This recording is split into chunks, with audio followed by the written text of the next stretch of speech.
In this video, we're going to be looking at meiosis in two different individuals. Now, this first individual here has two chromosomes that we're going to cross over.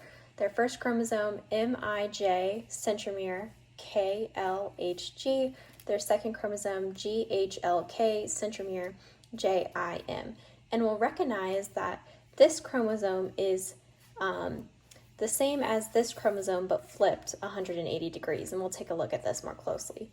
But if there's a crossover between J and K, how are we going to know what their gametes are going to look like? So if we take a look here, here are the two chromosomes lined up. We have Mij KLHG, Mij KLHG. And so we flip the chromosome, this one 180 degrees, to maximize pairing because that is the goal of meiosis. So we're going to put one of these little pieces here for each different gene on the chromosome.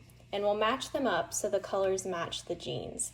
And this way we'll be able to tell a little bit easier where these different genes on each chromosome are going to end up in the gametes.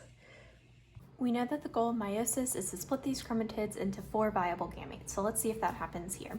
So for each of these chromatids on each chromosome that aren't involved in crossing over, we're just going to copy these genes over, right? Because these are going to split evenly. Now, for these chromatids that are involved in the crossover, we'll see how they split. So we're going to follow this line, have the crossover event between the J and K regions, and we're going to get these genes. Same thing for the second chromatid. We'll do the crossover event and we'll get these genes. Now looking at these gametes, we see that each have one centromere and one copy of each gene. So all of these are viable gametes. Now for individual 2, we still have a crossover event between the J and K regions, but now we have a pericentric inversion on one of the chromosomes. When we pair these chromosomes up like we did the first time, we see that we're not getting the same genes pairing up. So the chromosomes are actually going to have to loop up to maximize pairing. The space is tight here, but hopefully you can see how the looping allows for the different genes to pair up. To keep it simple, I already moved the pieces over, but I'll show you how we got there. So for this first one, we'll go MLK-JIHG. For the second one, MLK centromere crossover event JIM. And for this third one, GHLK centromere crossover event JIHG. For this last one, MIJ centromere KLHG. Now for the first one and the last one here, these are parent copies. We each have one copy of each gene and one centromere, so these are going to be viable gametes.